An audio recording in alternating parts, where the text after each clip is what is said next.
လူတွေကကျွန်တော်တို့ဒီ product တစ်ခုကိုဝယ်တယ်ဒါမှမဟုတ်ဘူးဆိုရင် service တစ်ခုခုကိုသုံးနေဆိုရင်အဲ့ service ကိုကြိုက်လွန်အားကြီးလို့ဒါမှမဟုတ်ဘူးဆိုရင်အဲ့ product ကိုအရန်သဘောကျလို့ဝယ်တယ်ဆိုတာလုံးဝမဟုတ်ဘူးလူတွေကအဲ့ဒီ product ဒါမှမဟုတ်ဘူးဆိုရင်အဲ့ဒီ service ကသူတို့အတွက်ဘယ်လိုမျိုးရလက်ဒါမှမဟုတ်ဘူးဆိုရင်ဘယ်လိုမျိုးခံစားချက်ပေးလဲဆိုတော့ဒီ feeling ဒါမှမဟုတ်ဆိုအဲ့လိုမျိုးရလက်ကိုဝယ်တာဖြစ်ပါတယ်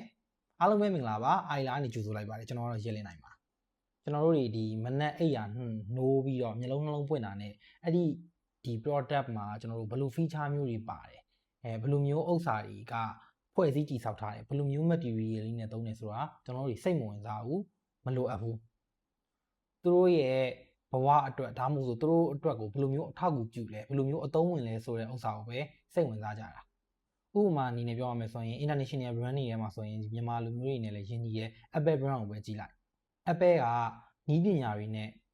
ဒီလိုမျိုးအောင်မြင်လာတာတော့မဟုတ်ဘူးပေါ့နော်ကျွန်တော်တို့ဒီ latest technology တွေသုံးတယ် latest နီးပညာတွေကိုသုံးတယ်ဆိုပေမဲ့လည်းအဲ့ဒီနီးပညာတွေနဲ့အောင်မြင်လာတာမဟုတ်ဘူးကျွန်တော်တို့ရဲ့ဒီဖုန်းတွေ laptop တွေ device ကိုရောင်းတာထက်စာရင်အဲ့ဒီ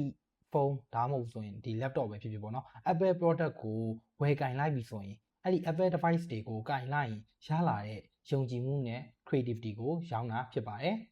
ပစ္စည်းဆိုတာကကျွန်တော်တို့ဒီ logic တွေတွက်ချက်မှုတွေနဲ့သွားတာဖြစ်ပြီးတော့ brand ဆိုတာကျတော့ယုံကြည်မှုတွေ emotion နဲ့ခံစားမှုတွေနဲ့သွားတာပဲဖြစ်ပါတယ်တန်ဖိုးနဲ့ brand တွေက